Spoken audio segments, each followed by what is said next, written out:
찬양은 늘 하나님의 능력이 되고 우리를 치유하는 힘이 있는데 귀한 찬양 감사합니다. 늘 하나님 앞에 찬양과 영광을 돌리는 복된 우리 엘림의 성도들이 되기를 간절히 소망합니다. 우리 하여간 우리 장로님 기도해 주신 것처럼 날씨가 너무 덥습니다. 그러나 이 무더운 날씨에도 이렇게 하나님의 은혜 가운데 오늘도 하여간 시원한 그런 주일 예배가 되기를 소망하면서 우리 앞에 있는 분들과 또 이렇게 따스하게 인사하겠습니다. 사랑하고 축복합니다. 1972년입니다. 1월 24일 날 우리나라에서도 하여간 이게 해외 토픽으로 그 신문 기사가 하나 뜬 게 있는데 미국령이죠. 이 괌이라는 곳이 있는데 이 괌 정글에서 한 일본인 병사가 발견이 됩니다. 그림 한번 보여주시면 좋을 것 같은데 여러분들 이게 뭐 일본 우리하고 별로 친하지도 않은데 갑자기 일본인 병사 발견된 걸 왜 얘기하냐 이럴 수 있는데 저 사람의 이름은 그 요코이 쇼이치라는 사람인데 그 스토리가 굉장히 기가 막힙니다. 우리가 2차 세계대전이 이제 1945년에 끝나게 되는데 이게 일본이 미국하고 태평양 전쟁을 하게 되잖아요. 그래서 이제 괌에서도 이제 전쟁이 일어나게 되는데 저 이 요코이 쇼이치가 제2차 세계대전 때 괌에서 이렇게 미군과 전쟁 중에 있었는데 이 1944년에 미국의 승리로 그 괌에서는 전쟁이 끝났어요. 근데 이제 옆에 보시게 되면 이 동굴이 하나가 있는데 이 요코이 쇼이치라는 사람이 전쟁이 그 끝났다는 사실을 모르는 거예요. 그래갖고 이제 본인이 목숨을 살아야 되니까 이 옆에 보시게 되면 이제 그림이 얼개도가 나오게 되는데 이 괌 정글에서 은둔 생활을 무려 하여간 1년, 2년도 아니고 28년 정도를 한 거예요. 그러니까 기가 막힌 거죠. 그래서 하여간 이 사람이 이제 발견이 돼서 하여간 이게 해외 토픽이 되어졌는데 그림은 내려줬고 그러니까 기자가 물어본 거예요. 아니 1년도 2년도 아니고 그 28년 동안 왜 그렇게 오랫동안 거기 있었냐고 너무 궁금하고 약간 황당스럽잖아요. 근데 이 사람이 딱 한마디 대답합니다. 뭐라고 하냐면 전쟁 끝난 줄 몰랐다고. 그러니까 이게 누군가 전쟁이 끝났다는 사실을 알려주면 본인도 뭐 이렇게 항복을 한다거나 이래야 되는데 누구도 전쟁이 끝난지를 알려주지 않았으니까 본인이 목숨이 위험하니까 계속 그렇게 28년 동안 정글 생활을 했던 거예요.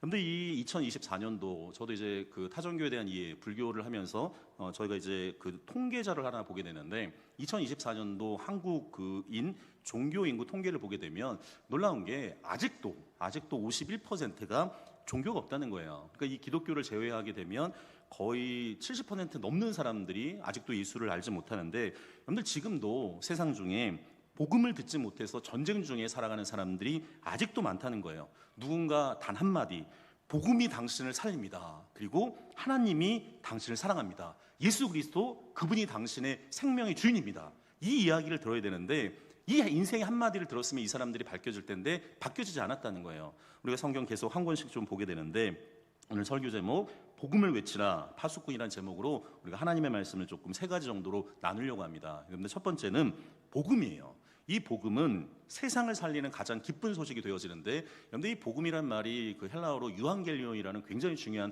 단어가 되어지는데 복음 이게 말 그대로 우리나라 말로 복된 소식이 되어지게 되는 거죠. 그림을 하나 보여주시면 좋겠는데 우리가 이제 뉴스라고 하는데 이게 뉴스가 노스, 사우스, 웨스트, 이스트 이렇게 있어서 이게 동서남북의 약자예요. 그러니까 NEWS인데 그래서 이 동서남북의 소식을 전할 때 우리가 뉴스라고 이야기하죠. 근데 거기다가 이 굿뉴스라고 이야기하면 이 세상의 동서남북의 가장 소식이 복음이라는 거예요. 자, 자막은 내려줘도 좋고 여러분들 우리에게 아동부 하여간 다니신 분들은 뭐 반드시 암송구절이 하나가 있게 되는데 이 성경의 복음을 압축해서 해주는 말씀이 있어요. 그게 요한복음 3장 16절 말씀인데 자막에 나와 있을 텐데 같이 한 목소리 읽겠습니다. 하나님이 세상을 이처럼 사랑하사 독생자를 주셨으니 이는 그를 믿는 자마다 멸망하지 않고 영생을 얻게 하려 하심이니라. 아멘.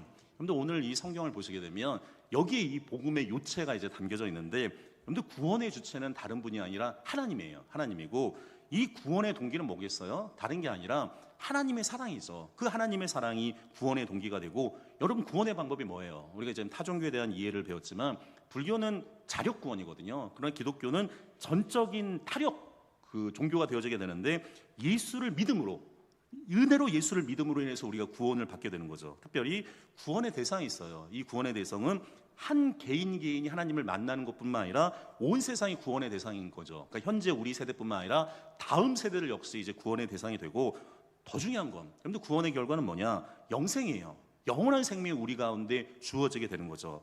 특별히 우리 인간의 본질적인 죽음의 문제가 해결된다는 점에서 이 영원한 생명은 우리에게 너무너무 소중해요. 사랑하는 엘리메 성도 여러분, 우리가 예수를 통해서 그 영원한 복된 삶을 살아가는 저 여러분이 되어지기를 간절히 축원드립니다. 제가 이 순천에 와서 저는 이제 한국교회사를 전공해서 또 학위를 받아서 늘 이제 한국교회가 이제 그 궁금한 사람이잖아요. 근데 제가 여기 그 전라도에 왔더니 전라도는 이게 특별히 그 미국 남장로회가 여기가 이제 선교의 메인이 되어지게 되는데 한국교회가 원래는 그 장로교하고 감리교가 들어와요. 근데 이제 그 장로교 같은 경우에는 미국 북장로회, 우리가 알고 있는 뭐 알렌이나 헤론이나 언더우드가 이제 북장로회 선교사고, 그리고 이제 남장로회가 있고 캐나다 장로회, 호주 장로회, 이 네 개의 장로회가 우리 한국 장로교를 이루게 되고, 이 감리교는 이제 북감리교회, 남감리교가 되는데, 이게 지금 이 선교사들이 들어왔을 때 이 미국의 선교 공의가 있어요. 한국에 있는 이 선교 공의에서 이게 선교사들이 한정되어져 있으니까 우리가 경쟁하는 게 아니라 예향협정이라는 걸 해서 각 지역마다 당신들이 좀 이곳에 가서 복음을 전해라, 그렇게 해서 이 미국 남장로회 선교사들이 7명이 들어오게 됩니다. 그래서 저희가 이제 그 신앙특강 강좌 가운데 그 이 전라도 호남 선교부를 한번 저희가 같이 교육자들이 강의한 적이 있었는데, 이게 전라도잖아요. 전라도니까 이게 전주하고 나주의 약자가 되어지게 되는데 전주에 먼저 들어와요. 그래서 전주 들어왔다가 군산, 목포, 광주, 그리고 순천이 이제 1913년도에 가장 완벽한 이제 선교부가 만들어지게 되는데, 제가 우연히 그 신문 기사를 보다가 전주에 가보면 이게 그 기독교 근대 역사 기념관이 있다는 걸 들었어요. 그래서 저기는 한번 가봐야겠다. 그래서 제가 월요일 날 시간 내서 전주 그 기독교 근대 역사 기념관을 갔는데, 저는 이제 그 분야를 공부하는 사람이니까 이게 되게 남다르더라고요. 남다르는데 제가 특별히 굉장히 주목해서 봤던 지도가 있어요. 그러니까 이게 교과서에서 봤던 이야기인데 이거를 이제 입체적으로 지도로 딱 보여주니까 저한테 굉장히 마음이 뭉클했는데, 한번 보여주겠습니까? 그 보시게 되면 저기 이제 미국 지도고, 근데 1번 이제 한국 지도가 있게 되는데, 이 미국 남장로회 선교사들은 특별히 그 언더우드가 나중에 안식년에 가서 이 그 남장로회 선교사들이 있는 곳에서 그 설교를 하거든요. 이렇게 설교를 하다가 감동을 받은 사람 7명이 이제 우리나라로 오게 되고, 이 7명이 이제 호남 지역을 이제 담당을 선교를 하게 되는데, 저게 지도예요. 지도인데 잘 보이실지는 모르겠는데 이 사람들이 이제 미국 그 남부, 그러니까 우리로 치면 우리도 남부 지역인데 미국 남부에서부터 오게 돼요. 근데 지금이야 비행기가 있으니까 뭐 이렇게 금방 올 수는 있긴 금방도 아니죠. 그래도 한 10몇 시간이 걸리는데, 저는 저걸 보면서 왜 선교사들이 왔을까? 이제 굉장히 여러 가지 생각이 많이 들었는데, 이 선교사들 저 지도를 보게 되면 이 세인트루이스라는 도시가 있어요. 거기를 지나서 캔자스시티, 덴버, 유타, 그다음 네바다, 샌프란시스코. 그러니까 이게 지금처럼 비행기가 있는 게 아니라 대륙 횡단 철도를 타고서 이 동부에서 서부까지 와요. 이 거리도 굉장하거든요. 비행기로만 해도 이게 5시간, 6시간 걸리는 거리인데 이걸 기차를 타고 와요. 그리고 거기서 끝나는 게 아니라 이 미국 샌프란시스코 항에서 배를 타요. 이 배를 탄 다음에 이게 태평양을 건너야 되거든요. 그래서 중간에 호놀루루라고 있어요. 하와이 정도 그쪽에서 거쳤다가 일본으로 오게 됩니다. 근데 일본 특별히 요코하마라는 곳이 굉장히 중요한데, 저도 요것 때문에 한번 요코하마를 간 적이 있었는데, 이 선교사들이 요코하마에 내려서 곧바로 조선 땅에 오는 게 아니라 거기 일본에서 선교하고 있는 미국 선교사들이 있어요. 그래서 거기에서 사람들을 만나고, 특별히 한국 사람들을 만나서 성경을 또 받아오기도 해요. 그래서 이 요코하마항에서 어디로 가냐면 부산을 거쳤다가 이 부산에서 또 배를 갈아타서 지금은 이제 인천이죠. 제물포항으로 왔다가 이 제물포에서 또 마차를 타고 이 서울에 있는 정동선교부까지 와요. 그러니까 그 거리가 13,000에서 14,000km 정도가 돼요. 그러면 이게 최대한 단시간으로 그 당시 19세기인데 온다고 하더라도 이게 4개월에서 5개월 정도예요.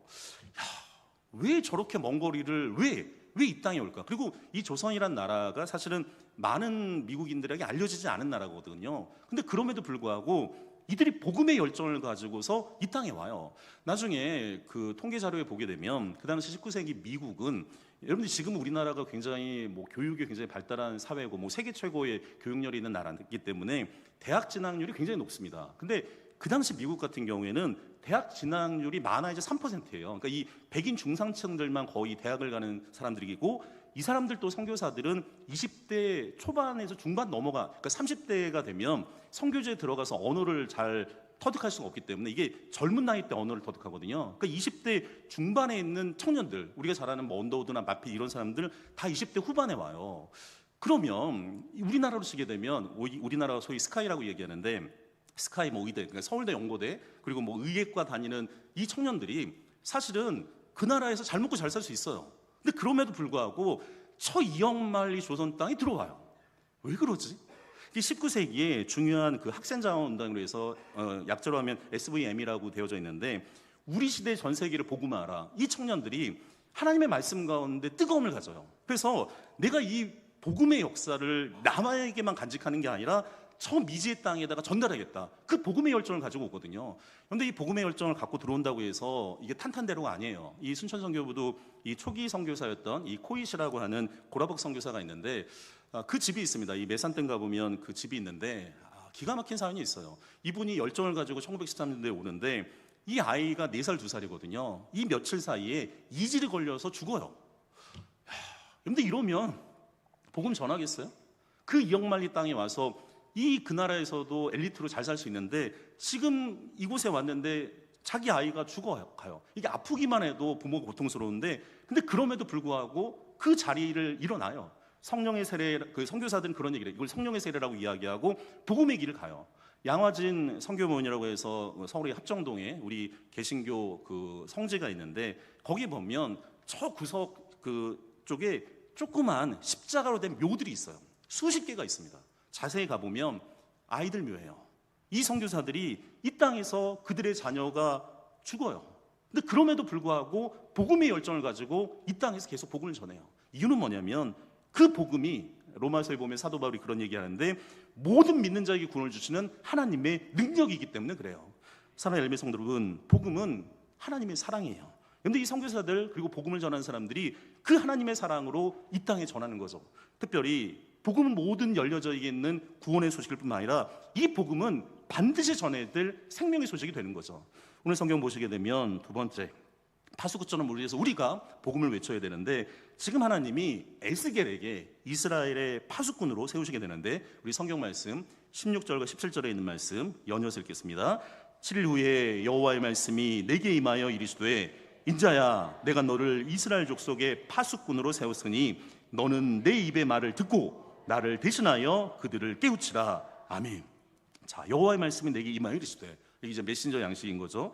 오늘 성경 보시게 되면 지금 남유다가 기원전 586년에 멸망당해요. 그래서 바벨론으로 포로로 잡혀져가 있는 상태인데, 포로 생활을 하는데 하나님이 그 백성들에게 메신저를 보냅니다. 그게 다른 사람이 아니라 에스겔이에요. 그래서 오늘 성경 보면 이스라엘 족속의 파수꾼을 세우게 되는데, 근데 이 파수꾼은 오늘날로 그냥 생각하면 불침봉 같은 사람들인 거잖아요. 만약에 이 파수꾼들이 없다고 한다면 어렵죠. 이 사람들은 생명과 재산을 보호하는 굉장히 책임이 막대한 사람인 거예요. 특별히 이 성에서 이 파수꾼들이 만약에 잠자게 되면 적군들이 쳐들어와서 그 성이 다 몰락당할 수 있어요. 그래서 이 파수꾼들의 가장 중요한 역할은 깨어 있어야 돼요.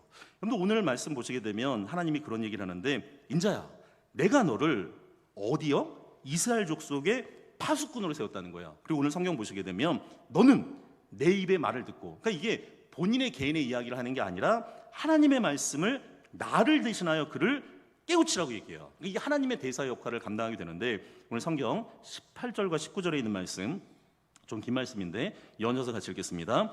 가령 내가 악인에게 말하기를 너는 꼭 죽으리라 할 때에 내가 깨우치지 아니하거나, 말로 악인에게 일러서 그의 악한 길을 떠나 생명을 구원하게 하지 아니하면 그 악인은 그의 죄악 중에서 죽으려니와 내가 그의 핏값을 내 손에서 찾을 것이고, 내가 악인을 깨우치되 그가 그의 악한 마음과 악한 행위에서 돌이키지 아니하면 그는 그의 죄악 중에서 죽으려니와 너는 내 생명을 보존하리라. 아멘. 근데 오늘 성경의 요지는 그래요. 이 에스겔한테 뭐라고 하냐면, 악인이어도, 그러니까 못된 인간이어도, 못된 사람이어도 너는 파수꾼이다. 하나님의 말씀을 대언하는 대언자가 되어지게 되니까 네 사명은 복음을 외치는 거예요. 그러니까 이게 대상에 대해서 내가 뭐 회의를 갖는다거나 편견 불가해요. 그냥 하나님의 말씀을 있는 그대로 전하는 거예요. 네가 해야 될 거 하라고 이야기하는 거죠. 근데 성경 속에 보게 되면 이 요나라는, 제 표현으로 이야기하면 묘한 인간, 묘한 사람이 하나 등장하게 되는데, 이 사람은 선지자예요. 하나님의 말씀을 대언하는 사람이에요. 하나님이 이 요나에게 말씀을 주시는데 뭐라고 하냐면 하나님 음성 들려주십니다. 너 아수르라는 나라가 있어요. 근데 이게 아수르라는 얘기를 듣는 순간에 요나가 갑자기 마음이 어려졌을 거예요. 왜냐하면 이 이스라엘, 특별히 북이스라엘이 아수르라는 나라에 의해서 기원전 622년에 멸망을 당하거든요. 그게 적군이에요, 적군. 적국인데 지금 하나님이 그 아수르의 수도가 되어지는 니누에에 가서 복음을 전하는 거예요. 요나 마음이 어렵습니다. 근데 선지자는 하나님 말씀 그대로 전하는 거예요. 우리가 예레미야 봤지만 이 눈물의 선지자 예레미야는 하나님의 있는 말씀을 그대로 전했거든요. 너무 힘들고 어려웠지만 그게 하나님의 뜻이니까. 자, 근데 요나는 묘한 인간이어서 생각을 합니다. 하기 싫은데. 그래서 하나님이 얘기했던 니느웨의 반대 방향으로 도망을 가요. 그랬다가 우리가 잘 아는 것처럼 큰 물고기 뱃속에 들어갔다가 그가 회개하고 니느웨에 가서 이제 외치는 그런 상황이 직면하게 된 거죠. 근데 이게 그냥 우리가 평면적으로 보면 그렇지만 이게 일제 강점기 때 만약에 일본의 수도가 동경, 이제 도쿄잖아요. 거기에다가 복음을 전하라고 하면 야, 이게 전하진 않을 수 없고 전하긴 해야 됐고 이게 애매한 상황이 된 거죠. 그래서 이 요나가 또 이게 소위 말해서 꼼수를 부려요. 그러니까 이게 하나님 분명히 이 니느웨 성이 굉장히 그 당시 고대 근동이 큰 성이기 때문에 3일 거리를 걸어야 되거든요. 근데 요나가 그러기 싫은 거예요. 그래서 하루만, 그리고 그것도 하나님의 말씀을 좀 이렇게 더 명료하게 전하는 게 아니라 딱 한마디만 전해요. 니네 40일 후에 니느웨 무너질 거라고. 요 한마디 하거든요. 근데 놀라운 역사가 벌어집니다. 거기까지 얘기했는데 한마디, 이 니느웨 니네들 이렇게 살면 망한다, 그 얘기 전했더니 놀라운, 이게 요나가 생각한 예상 외의 큰 효과가 벌어져요. 요나서 4장 11절에 보게 되면 이들이 하나님을 믿습니다. 그리고 금식을 선포해요. 근데 이 금식을 어디까지 선포하냐면 짐승들까지도 선포할 뿐만 아니라 굵은 베옷을 입고 회개해요.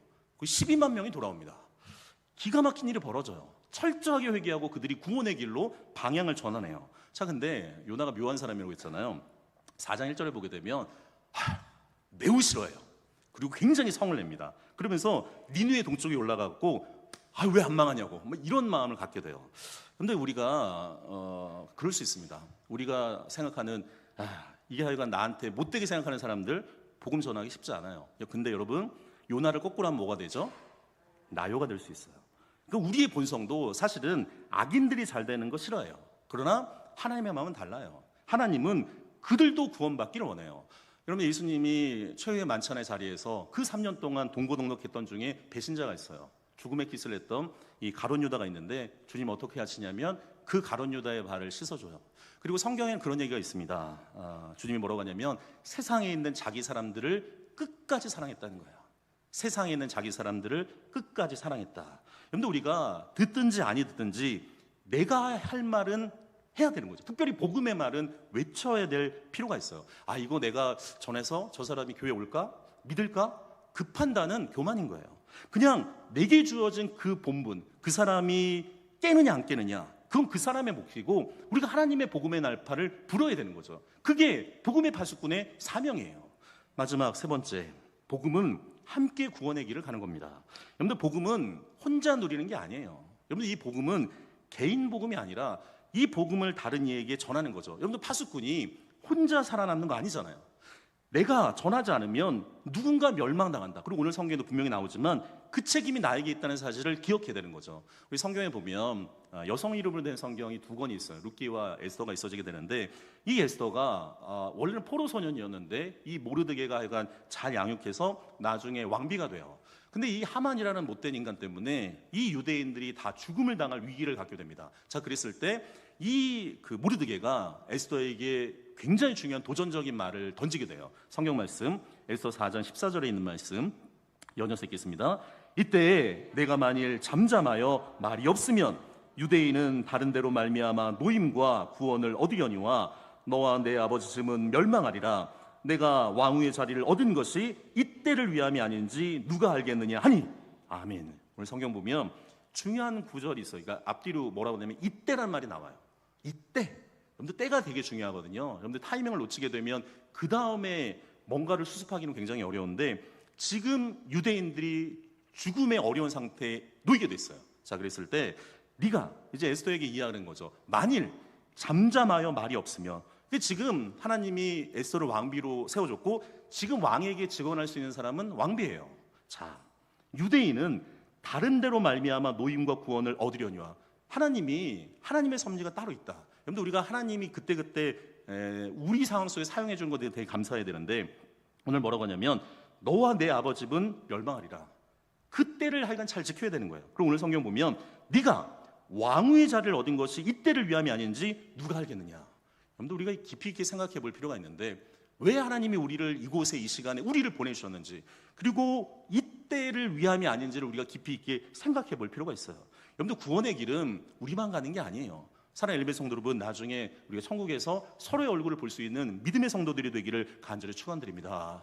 여러분들 우리가 우리 자녀들한테 특별히 들려줘야 될 말이 있는데 여러분들 우리가 들어야 될 때 듣지 못하면 듣지 말아야 될 것을 듣게 돼요. 잘 한번 생각해 보세요. 우리가 들어야 될 때 듣지 못하면 듣지 말아야 될 거 듣게 되는 거죠. 여러분들 오늘도 마찬가지입니다. 오늘 거룩한 주일 성일인데 구별된 성일날 하나님의 전에 예배 자리에 나오지 않게 되면 달인 소리를 듣게 돼요. 우리 자녀들도 마찬가지죠. 들어야 될 복음의 소리를 그 시대에 듣지 못하게 되면 듣지 말아야 될 TV 소리들 그리고 세상의 거친 소리들 또한 나쁜 친구들의 소리를 듣게 돼요. 여러분들 복음의 소리는 분명히 모든 사람들에게 들려져야 되는 거예요. 특별히 복음을 듣지 못해서 죽어가는 아까 전에도 일본인 포로 병사를 봤지만 이 소리를 못 들었기 때문에 그 수십 년 동안 고생하는 것을 보게 돼요. 여러분 다이가 우리 엘림교회가 듣든지 아니 듣든지 부지런히 기도하고 부지런히 하나님의 복음을 전하는 복된 교회가 되기를 간절히 축원드립니다. 근데 우리가 먼저는 가장 가까운 사람들이 있잖아요. 내 가족들. 여러분들 이게 가족 구원은 정말로 영혼의 거룩한 부담감인데 그럼에도 불구하고 끝까지 그걸 놓지 말아야 돼요. 내 가족과 내 이웃과 내 친구, 내 동료들을 붙들고 복음의 나팔을 불어야 되는 거죠. 제가 예전에 그 전에 교회에서 이 새가족을 담당한 적이 있었는데 굉장히 재밌는 이야기를 들었는데 이 새가족 이제 분기별 이렇게 새가족들이 모여서 이렇게 하여간 축하 잔치를 벌이게 되는데 좀 이 나이가 지긋한 그 어르신이죠. 이 중년 이상에 된 이제 할아버지였는데 이분이 정말로 이렇게 옛날에 잘 나가갖고 하여간 예수 믿는 것에 대해서 별로 그러지 않았던 분이에요. 근데 나중에 한 70이 넘어서 교회를 오게 된 거예요. 근데 되게 신기하잖아요. 근데 이제 누가 전도했냐고 봤더니 손녀딸이 전도했대. 손녀딸이. 기가 막힌 거죠. 근데 이 손녀딸이 전도를 했는데 왜 이게 전도가 됐냐면 어느 날 이 손녀딸이 아이가 아동부에서 교육을 잘 받았나 봐요. 그래갖고 어느 날 할아버지가 명절이었겠죠. 할아버지한테 딱 갔는데 이 아이가 너무 똘똘했나 봐. 할아버지한테 할아버지 예수님 안 믿으면 할아버지만 지옥 가. 근데 우리 가족은 다 천국에 있는데 우리는 다시 못 만나네. 할아버지 교회 안 갈 거야? 할아버지가 그 똑똑한 할아버지가 이 손녀 말, 그러니까 우리로 치게 되면 예수천당 불신지옥인 거예요. 이걸 아이가 돌직구를 날린 거죠. 할아버지가 이 손녀딸의 말이 맴도는 거예요. 안 되겠다. 그래서 교회 나왔다는 거예요. 그림 한번 보여주시면 좋겠는데 그림 보여주시면 그림 보여주겠습니까? 네, 보시게 되면 이제 저희가 수요일 날 저 영화가 개봉하게 되는데 영화 이름이 킹 오브 킹스라는 영화인데 저 영화는 대단한 영화입니다. 왜냐하면 이게 10년 동안 아마 준비 작업을 한 것 같아요. 그래서 우리나라가 한국 역사상 그 북미에서 가장 흥행한 영화가 기생충이에요. 그러니까 그게 아카데미 4관왕을 차지했는데 저 영화가 애니메이션이거든요. 그러니까 이 애니메이션이 하여간 그게 쉽지가 않은데 이게 지금 그 거의 800억 이상의 그 흥행 기록을 이룬 굉장히 미국에서 먼저 이렇게 개봉하고 이번 주에 이제 개봉하게 되는데 영화의 스토리는 그거예요. 이 영화는 찰스 디킨즈라고 얘기하는 영국의 유명한 소설가가 있는데 이 찰스 디킨즈가 이 막내 아들인 월터라는 아이에게 예수님의 생애를 들려주는 이야기가 돼요. 그러니까 예수님의 탄생부터 부활까지 여러분 이게 영화 제목처럼 킹 오브 킹스 왕 중의 왕인 예수님의 삶과 사랑을 감동적으로 그려내는데 이게 예고편이 있어서 한 2분도 안 될 텐데 한번 영상 한번 보여주시겠습니까? 한번 보여주시죠. Ladies and gentlemen, Snow! just a moment. King Arthur! Get down from there!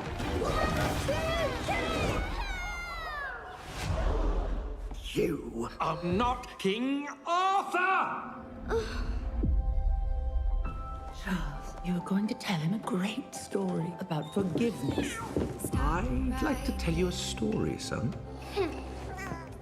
And a young woman named Mary would soon bring a beautiful baby. Wait, stop. If it's not about a king, then I'm not interested. It just so happens that this story is about a king. The King of Kings.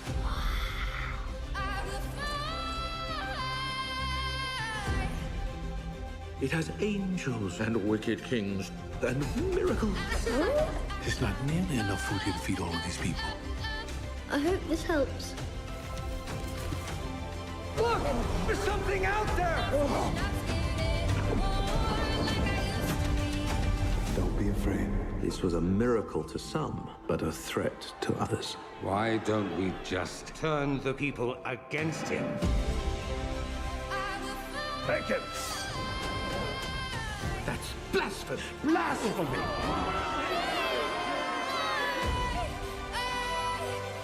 Get up. It's time.